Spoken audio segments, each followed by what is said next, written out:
नमस्कार फ्रेंड्स। अभी तो बारिश का मौसम चालू हो गया। अभी बारिश हो रहा है बाहर। बारिश के टाइम पे अगर हम लोग को पानी को रिज़र्व करके नहीं रखे तो ये पानी बह जाएगा, बाहर चला जाएगा और समुंदर में चला जाएगा और वो पानी में हम लोग यूज़ नहीं कर पाएंगे।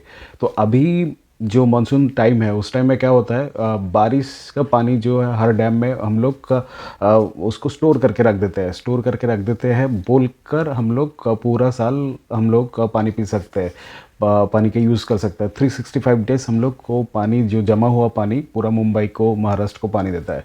तो ऐसे ही जैसा पैसा पैसा का एक सीज़न होता है, एक टाइम होता है, पिक टाइम होता है। इस टाइम में आप जो अर्निंग कर रहे हो, ये ऐसा नहीं है कि लाइफ टाइम आप इतना ही अर्निंग करोगे, इतना ही आपको पैसा आते रहेगा। तो इसका सही से इस्तेमाल अगर आप नहीं करोगे तो जब आपको पैसा आना कम हो जाएगा और जब आपको पैसा आना बंद हो जाएगा उस टाइम में सही से अगर पैसे को अगर यूटिलाइज नहीं कर पाया तो उस टाइम में ये जो पैसा है तभी आपको सोचेगा अरे मेरा सैलरी इतना था, मैंने क्या किया समझ में नहीं आया, अभी इतना पैसा किधर चला गया, लेकिन मैं ये कर सकता था, वो कर सकता था। ये जो बुढ़ापे का टाइम में हम लोग ऐसा मज़े से गुजर सकते, पूरा दुनिया घूम घूम के ये करते थे और अच्छा से लाइफ मेंटेन करते थे, वो खाते थे पीते थे, मेडिकल वगैरह अगर कुछ होता है तो उसका खर्चा करते थे। तो पैसे को यूटिलाइज सही से करना।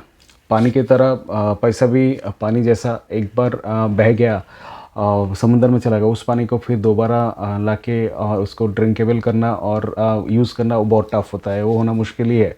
तो ऐसा पैसा अगर चला गया तो फिर आप दोबारा उसको लाके फिर बराबर से उसको यूटिलाइज़ करना बहुत मुश्किल है।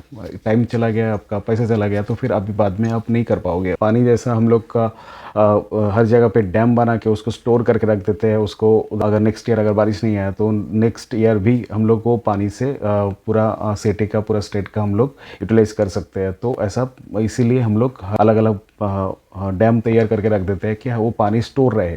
ऐसा हम लोगों को पैसे का भी ऐसा डैम बना के रखना पड़ेगा, तभी हम लोग अलग अलग जगह पे हम लोग उसको लाइफ टाइम यूटिलाइज कर पाएंगे। हम लोग ऐसे बहुत सारे लोगों से मिलते हैं जो बोलते हैं अरे पैसा तो मैंने बहुत कमाते हैं और बहुत कमाया है, लेकिन पता नहीं वो किधर चला गया, अभी पता भी नहीं है किधर यूटिलाइज हो रहा है, आ रहा है जा रहा है, एक्सपेंस हो रहा है चला जा रहा है, मतलब वो एक रोटेशन में है, उसको कोई ट्रैक नहीं कर रहा है, कोई उसको सही से ध्यान नहीं दे रहा है वो पैसे का क्या हो रहा है।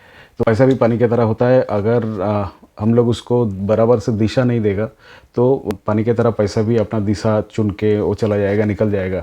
आपको उस टाइम में लगेगा ये खरीद लेता हूँ, वो खरीद लेता हूँ, वो खरीद लेता हूँ। अब जैसे हम लोग शॉपिंग मॉल में जाते हैं, ज़रूरत नहीं है वो भी हम लोग ले लेते हैं क्योंकि दिखता है उधर, ये खरीदता है, वो दिखता है, वो दिखता है, सब कुछ दिखता है। तो आप घुसते ही देखोगे, आप बच्चे लोगों को लेके जाते हैं तो एकदम पूरा खिलौने के उसके बीच से लेके जाता है। ज़रूरत नहीं है, घर पे एक दो पड़ा हुआ है, फिर भी जाके उधर जाके वो दोबारा खरीदता है। आपके पास पैसा है बोल के वो खरीद के दे, आपके पास वो पैसा उस टाइम में रहेगा नहीं रहेगा तो फिर वो खरीदने को नहीं मन करेगा, आप खरीद ही नहीं पाओगे। तो सबसे पहले आप अगर सेविंग करके फिर आप बाकी आप खर्चा करोगे तो आपके पास वो पैसा रहेगा। आप अगर पहले खर्चा करके सेविंग करने के लिए जाओगे तो आपके पास पैसा बचेगा ही नहीं सेविंग करने के लिए। आप अगर सही से प्लान करोगे तो ऐसा आपको बहुत सारे पैसे का, जैसे पानी का डैम होता है ऐसा पैसे का भी डैम बनाना पड़ेगा। सही टाइम पे आपको पैसा प्रोवाइड करेगा, उस टाइम पे आपको दिक्कत नहीं है। ऐसा आपको काफ़ी सारे ऑप्शन है। जैसे एक जो है चाइल्ड का हाईएस्ट एजुकेशन के लिए, एजुकेशन इस टाइम बहुत बड़ा कॉस्टली थिंग्स है। तो इस टाइम में आपको एजुकेशन के लिए अब अलग से आप प्रोविज़न नहीं करोगे तो उस टाइम पे आपको लोन लेगा तो आपका पूरा प्लानिंग गड़बड़ हो जाएगा। उस टाइम में आपको और अलग से पैसे का ज़रूरत होगा वो एजुकेशन के लिए। तो एक नंबर हो गया आपका children education, higher education basically.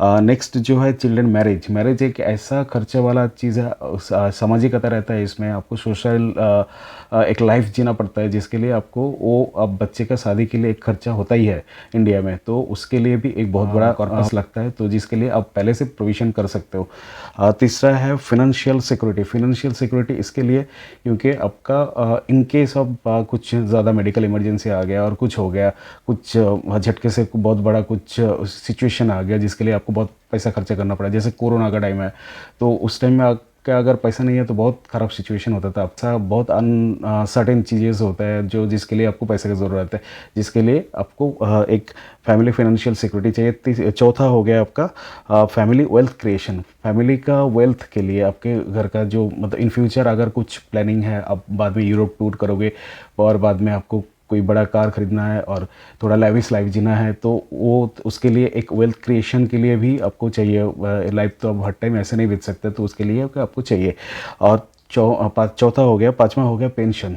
बुढ़ापे के लिए आपको एकदम और एक प्रोविज़न रखना ही है। तो ऐसा 5 प्रोविज़न हो गया, चाइल्ड एजुकेशन, मैरिज के लिए, फाइनेंशियल सिक्योरिटी के लिए, और एक वेल्थ क्रिएशन के लिए, और एक फैमिली पेंशन के लिए। तो ऐसा 5 डैम पैसे के लिए आपको बनाना पड़ेगा, बनाना चाहिए।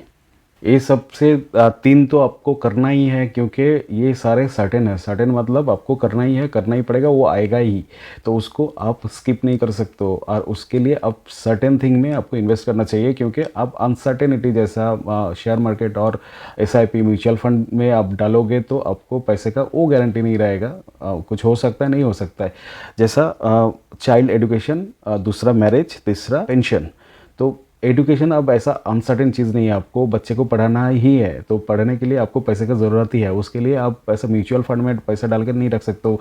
जब आपको बच्चा बोलेगा पापा मुझे डॉक्टर बनना है, तो इधर इतने लाखों का 75 लाख मुझे चाहिए और 50 लाख मुझे चाहिए, तो उस टाइम में आप नहीं बोलोगे नहीं बेटा मेरा म्यूचुअल फंड में अभी वो आया नहीं, उतना पैसा नहीं है, मैं नहीं जमा किया ना, और उतना पैसा रीच नहीं किया, तो ऐसा तो आप नहीं कर सकते हो। और कॉलेज वालों को आप ऐसा नहीं करते मेरा म्यूचुअल फंड जब होएगा तब मैं आपको पैसा दूंगा, तो ऐसा नहीं हो सकता है। तो ये सर्टेन चीज़ है, ये आपको अनसर्टेनिटी वाला चीज़ों के आप इन्वेस्ट नहीं करते। सर्टेन चीज़ जो आपको गारंटी वाला जो प्रोडक्ट है उसी में आपको डालना है। एक चाइल्ड एजुकेशन हो गया, दूसरा मैरिज।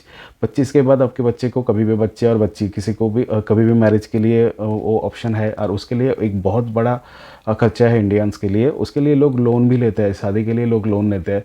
मैं देखा हूँ, मेरे कॉलीग्स को देखा हूँ शादी के लिए लोन लेते हुए। तो ये आप अगर पहले से करोगे तो अब अभी 20 लाख इन्वेस्ट करके उसको 50 लाख बना सकते हो। उस टाइम में 50 लाख इन्वेस्ट करके, मतलब 50 लाख का लोन लेके, नहीं तो आपको 80 लाख को चुकाना पड़ेगा। आप अगर इन्वेस्ट करके रखोगे तो आपको 20 करोड़ 50 करोड़ हो जाएगा, तो 30 करोड़ आप प्रॉफिट में रहोगे। शादी के टाइम में आप अगर 50 लाख का लोन लोगे और रिटर्न करोगे तो आपको लॉस हो जाएगा पूरा 80 लाख का। तीसरा है पेंशन वाला प्रोविज़न। पेंशन वाला प्रोविज़न आपको इसलिए चाहिए क्योंकि बुढ़ापा में आपको जीना है। आपको 60 एज के बाद आप अगर रिटायर्ड हो तो उसके बाद में आपको चलना है। उस टाइम में आपको पेंशन तो मिलेगा नहीं, अभी गवर्नमेंट पेंशन नहीं देता है। तो मेरा एक कॉलीग थे, कॉलीग नहीं दादा, थोड़ा सीनियर थे, तो उनको बोलते हुए सुना था कि अरे दादा आप इन्वेस्टमेंट नहीं करते हो, जब भी वो हम लोगों को मार्च में देना पड़ता है उसमें। तो उसने दादा बोले अरे नहीं, मैं पूरा इन्वेस्टमेंट किया है ना, मेरा बच्चे पे पूरा इन्वेस्टमेंट किया है, ये मेरा 1 करोड़ 2 बच्चा था उनका। तो ये तो उस टाइम बोलते हैं रिटायर्ड हो गए, अभी तो पेंशन है उनका, मतलब बहुत छोटा सा एक पेंशन आता है उनका, मतलब पॉकेट मनी के लिए वो यूज़ हो जाता है, इतना छोटा उसका पेंशन आता है।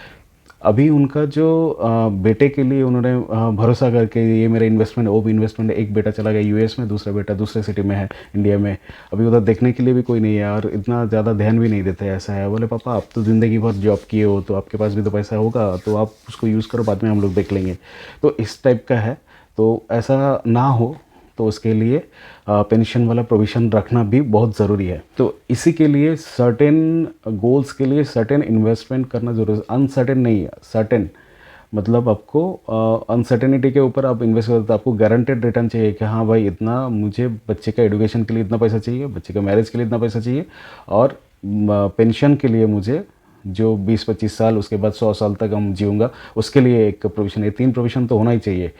नहीं तो मेरा उस टाइम में जो तकलीफ़ होगा, उस टाइम में मैं सिर्फ अफ़सोस करते बैठूँगा, तब मेरे पास वो क्षमता नहीं होगा और मेरा वो कैपेबिलिटी नहीं होगा कि मैं कुछ कर पाऊँ, कुछ करूँ। तो उसके लिए अभी मुझे करना पड़ेगा। इम्पॉर्टेंट ये नहीं है कि आप कितना पैसा कमाते हो, ऐसा नहीं है कि आप एक्टिव इनकम पे ध्यान ना दो, आप ट्राई करो एक्टिव इनकम आपको बढ़ाने के लिए। एक्टिव इनकम बढ़ाओगे तो तभी आप ये सब इन्वेस्टमेंट कर पाओगे। तो एक्टिव इनकम जो आपका चल रहा है अभी, जैसे जैसे आप अर्निंग कर रहे हो, वो भी तो करना है, उसके साथ में आपको सेविंग्स भी करना है। तो मोर इम्पॉर्टेंट इज़ दैट कि आपको जितना कमाओ, लेकिन उसके पहले आप सेविंग करो, उसके बाद आप उसका एक्सपेंस करो। एक्सपेंस आप जितना लोअर रखोगे उतना ज़्यादा आपको वो कर्पस बन पाएगा, और उतना ज़्यादा आपको बड़ा जो डैम बोला पैसे का, जो और आपका इसका बोला जो आगे का पैसा बनाने के लिए, जो आपका सिक्योरिटी के लिए जो प्रोविज़न बोला, वो और ज़्यादा बेहतर बनेगा। पता है इतना सारे जो प्रोविज़न है उसको मेंटेन करने के लिए बहुत तकलीफ़ होता है, बहुत तकलीफ़ से उसको मैनेज किया जाता है, बहुत तकलीफ़ से किया जाता है, लेकिन अभी अगर वो तकलीफ़ नहीं लेंगे तो उस टाइम में जो तकलीफ़ होगा उसको तो कोई हाल नहीं है। अभी इस टाइम का जो तकलीफ़ है वो हम लोग मैनेज कर सकते हैं, लेकिन उस टाइम में जो है वो मैनेजेबल नहीं है। उस टाइम में हमारे सोर्स ऑफ इनकम भी स्टॉप हो जाएगा और हमारे सपोर्ट भी नहीं रहेगा, शरीर भी साथ नहीं देगा, तो बहुत सारे मैटर रहेगा।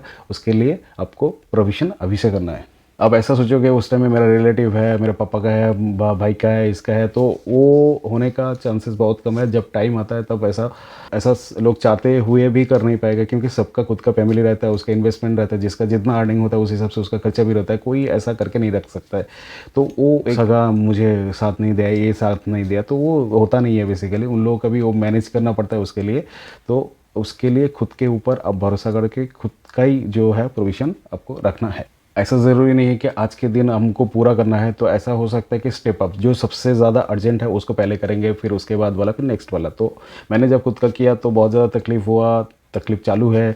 और वो इकट्ठा करना मत, हार्ड वर्क तो करने का टाइम ही है, इसके बाद में हार्ड वर्क करने का टाइम मिलेगा भी नहीं। तो स्टेप अप कर करके वो थोड़ा थोड़ा करके फिर अपना एक्टिव इनकम बढ़ा बढ़ा के, तो ऐसा कर करके हम लोग एडजस्ट किया और आगे का वो प्रोविज़न तैयार किया। तो ऐसा होता है कि हम लोग अगर सोचेंगे अरे नहीं उस टाइम वो देख लेगा, पापा देख लेंगे, ये देख लेंगे, तो अलग अलग जो है जिन लोगों के ऊपर भरोसा करेंगे उन लोगों का भी खुद का प्रोविज़न रहेगा, उन लोगों का भी खुद का गोल रहेगा, उस टाइम में दूसरा कुछ गोल हो जाएगा। तो किसी के ऊपर भरोसा करके नहीं, खुद का जो है आपको करना पड़ेगा, करके रखना पड़ेगा धीरे धीरे। मतलब एक ही साथ में ही, तो धीरे धीरे एक बार थोड़ा अर्जेंट वाला, फिर बाद वाला, फिर नेक्स्ट वाला, ऐसा करके आपको खुद का जो प्रोविज़न उसको रखना पड़ेगा। हाँ, इस टाइम में मुझे इतना पैसा आ जाएगा। मेरा खुद का बताता हूँ कि मेरा पहला जो था वो चिल्ड्रन एजुकेशन प्लान वाला। तो बच्चे का जिस दिन जन्म हुआ उसी वीक में ही मैंने करवाया, मतलब 90 डेज़ हुआ तब से चालू हुआ उसका। तो बच्चे का जिस दिन, मतलब एजुकेशन का बहुत ज़रूरी है, एजुकेशन, और उस टाइम में जो इन्फ्लेशन आएगा उस हिसाब से बच्चे के एजुकेशन के लिए मैं करके रखा, वो एक किया। और ओल्ड एज होम जो पेंशन वाला वो भी एक करके रखा। और तीसरा हो गया वेल्थ क्रिएशन वाला। वेल्थ क्रिएशन एक है जो थोड़ा थोड़ा करके बढ़ते, जैसे जैसे जो LIC का जो SIP है उसमें डाला गया।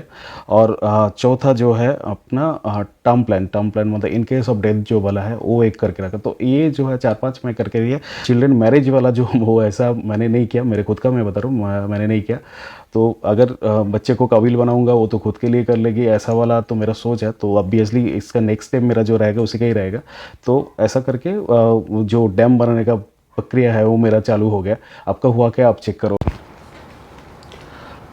कंक्लूड करूंगा एक रियल इंसिडेंट बता के। मेरा एक फ्रेंड है, कॉलीग है, प्रीवियस कंपनी में हम लोग एक साथ में जॉब किए थे। तो उसके एज ऑलमोस्ट 30-35 ऐसा एज है। 8 और 9 जून को जो मुंबई में ट्रेन से फॉलिंग होके ऐसा 10-12 पीपल का डेथ हुआ था उसमें। तो वो ट्रेन में वो था। तो उसने वो सिचुएशन अपने आंखों से देखा और घर पे जाके उनके वाइफ से बात किए थे। तो उन्होंने फिर बोला कि अरे आपको तो ऐसा रोज़ ट्रेन पर चढ़ के जाना पड़ता है, मतलब ट्रैवलिंग करना पड़ता है, तो ऐसा कुछ हो जाएगा तो हम लोगों का क्या। तो बाद में हम लोगों को पता चला, मतलब पहले उतना उनके परिवार के बारे में मुझे पता नहीं था। तो उनके पापा नहीं है, मम्मी है, भाई है जो स्कूलिंग चालू है जिसका, और उनके वाइफ है, छोटी बच्ची है। तो ये सारे लोग उनके ऊपर डिपेंडेंट। उनका सैलरी कुछ 20-25 होगा, एज ए कंप्यूटर ऑपरेटर वो काम करते हैं। तो ऐसा उस दिन आके बोला, दादा ऐसा मुझे अब देखो मेरे पास इसके लिए पैसा नहीं है, मतलब मैं इंश्योरेंस का सोचूं वो सोचने के लिए भी पैसा नहीं है। मेरा जो खर्चा है वो इसके पहले ही चालू हो जाता है। तो सेविंग्स बोल के मेरा कुछ होता नहीं है। मम्मी का मेडिकल कंडीशन ऐसा है और सारे पूरा फैमिली मेरे ऊपर डिपेंडेंट है। तो आप ऐसा कुछ दे दो, सबसे सस्ता वाला जो है वो मुझे दे दो। तो मुझे ये सब देख के उनको, जो मैं अभी 5 स्टेप का बात किया, इस 5 स्टेप में से उनको पहले बोला, भाई तुम पहले खुद को सुरक्षित करो, तुम्हारे ऊपर इतना सारे लोग डिपेंडेंट हैं, तुम्हारा कुछ हो जाएगा तो इन लोगों को देखने वाला कोई नहीं रहेगा। तो उनको मैंने सजेस्ट किया जो है 21 रुपये में उनको पूछा कि 21 रुपये आपको चलेगा पर डे 21 रुपये करके आपको 50 लाख का एक इंश्योरेंस आएगा, प्योर इंश्योरेंस है, कवरेज वाला, कि इन केस ऑफ कुछ भी आपको 50 लाख आपको आएगा फैमिली को। फैटिलिटी ऐसा नहीं है कि अगर मैं ऐसे बोलता हूँ किसी को भी, मैं ऐसा डायरेक्टली नहीं बोलता हूँ। मैं बोलता हूँ कि अगर इंश्योरेंस है 50 लाख का, तो इन केस ऑफ मेरा कुछ हो जाता है तो मेरा फैमिली को 50 लाख मिलेगा। तो उसका जो कॉस्ट है पर डे 21 रुपीज़। तो पर डे 21 रुपीज़ में इंश्योरेंस दे रहा है 50 लाख का, आप समझो। पर डे 21, तो मैं बोला तुमको ये चलेगा क्या? तो बोल रहे तो मेरा घर से निकल तो 10 रुपये का चाय जाता है, फिर शाम को 10 रुपये का चाय, तो 20 रुपये तो ऐसे ही खर्चा होता है। तो मैं आज से चाय बंद, आपका इंश्योरेंस चालू। तो वो चालू किया, वो मतलब लास्ट जून में ही चालू किया। फाइनली हम लोग चेक किए तो उनका कैसा आया था, उनका कॉस्ट कुछ ऑलमोस्ट, मैं पूछा था आपका कॉस्ट कितना आता है मंथली एक्सपेंसेस का, तो उन्होंने कुछ 15,000 बोले थे उनका मंथली कॉस्ट। तो मंथली कॉस्ट के हिसाब से हमने निकाला तो उसका 1,80,000 पर ईयर होता है। तो उनका 30 पकड़ लेते हैं, उनका 60-62 साल तक उनको ऐसा चलाना है। तो ऑलमोस्ट 30 ईयर्स के लिए हम लोग सोचे हैं कि पर ईयर अगर 1,80,000 उनको खर्चा उसमें होता है, तो 30 ईयर्स के लिए कितना होगा? तो 54 लाख हो गया उसमें। तो 54 लाख, तो मैं बोला भाई देखो 54 लाख में इसमें जमेगा नहीं, क्योंकि तुम्हारा आज के डेट में तुमको 15,000 हो रहा है, आगे का तुम्हारा सैलरी भी बढ़ेगा और तुम्हारा जो खर्चा जो है वो भी बढ़ेगा। तुम्हारे बच्चे अभी छोटी है, अभी तो born baby, new born baby है, तो अभी उसको फिर आगे का ये रहेगा, स्कूलिंग रहेगा और ये सब रहेगा, तो बहुत ज़्यादा खर्चा है। और उसके साथ में आपका इन्फ्लेशन वाला रहेगा, इन्फ्लेशन आप कम से कम 5% 6% ऐसा पकड़ लो तो ये ज़्यादा हो जाएगा। तो उनको फिर बताया कि भाई 54 लैक्स का 50 लाख का इंश्योरेंस में मतलब सर्वाइव करेगा, लेकिन उनको कुछ करना पड़ेगा इस टाइप का। तो अगर इनके सब ऐसा होता है तो बेटर है आप थोड़ा चाय का बंद कर दिए और थोड़ा सा खुद से इन्वेस्ट करो। तो बोले कितना? तो बोले इधर 21 रुपये, उसमें 40 रुपये होगा, तो 42 रुपीज़ में उनको 1 करोड़ का, 42 रुपीज़ में 1 करोड़ का उनको प्लान आया, जो 1 करोड़ का कवरेज देगा उनको। 60 टू 63 एज तक आया। तो इतना तक इनके बीच में अगर कुछ भी हो जाता है उनको, in case of death, in case of disability, in case of disability मतलब मैं ज़िंदा हूँ लेकिन मैं कुछ कर नहीं पा रहा हूँ, और कोमा में चला गया, ज़िंदा हूँ लेकिन मुझे कुछ मतलब कुछ अर्निंग नहीं कर पा रहा हूँ, तो ये सब केस में उनको 1 करोड़ दिया जाएगा। तो ये सबसे सस्ता वाला मेरे हिसाब से मैं उनको दे पाया। जो अब सोचो इतना कम इसमें, और वो हमेशा मतलब बहुत दिनों से वो पॉलिसी लेने का सोच रहा था, लेकिन उसके पास पैसा नहीं था। तो बोला मैं कैसे प्लान कैसे करूँ, कैसा ये करूँ। तो एक चाय का खर्चा उसने बचाया। उनका जो 40 रुपये पर डे के हिसाब से, 40 रुपये तो पर डे तो नहीं लेता है, तो ऑलमोस्ट 1200 रुपये 1300 रुपये ऐसा कुछ है मंथली के हिसाब से उनको ये किया गया। तो जो टर्म प्लान दिया गया वो 1 करोड़ का प्लान है, 1 करोड़ का सबसे सस्ता वाला। आपको कोई भी कंपनी प्रोवाइड नहीं करेगा, इंडिया वर्ल्ड किधर भी जाओ। 40 रुपये मतलब 1200 रुपये में आपको 1 करोड़ का कवरेज जिस दिन आपने लिया उसी दिन से चालू हो गया। अगर आज मैंने वो पॉलिसी लिया और वो चालू हो गया और मेरा कुछ हो गया, तो फिर उसी दिन ही मुझे 1 करोड़ मिलेगा। तो मैं ऐसा बोल देता हूँ कि आपको इतना सस्ता कोई नहीं देगा। जैसे 21 रुपये में 50 लाख दे रहा था, ऐसा 40-42 रुपये में 1 करोड़ का। आज के लिए इतना ही। मेरा नाम शुभंकर है, मेरा नंबर इधर स्क्रीन पे दिया हुआ है। मैं रीजेंसी अनंतम के बाहर मेरा ऑफिस है, और एनी टाइम आप कॉल कर सकते हो और व्हाट्सएप कर सकते हो। नमस्कार।